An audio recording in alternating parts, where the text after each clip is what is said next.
আসসালামু আলাইকুম। তো আমরা চলে আসলাম আজকে এক মার্কেটে। সৌদি আরবে অনেক বড় মার্কেট, 5 রিয়াল 10 রিয়ালের মার্কেট আর কি। এই দেখেন, এখানে কিন্তু অনেক প্রজাতির জিনিস পাওয়া যায় এবং যারা বিদেশ থেকে দেশে যেতে চায় তারা কিন্তু বেশিরভাগ লোক এই জায়গা থেকেই মার্কেট করে, মানে কেনাকাটা করে আর কি।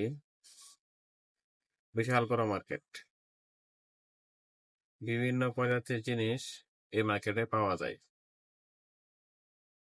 এই দেখেন, এগুলো হচ্ছে কড়াই আর কি, যেগুলোটাকে বলে। তারপর আছে আপনার প্লেট,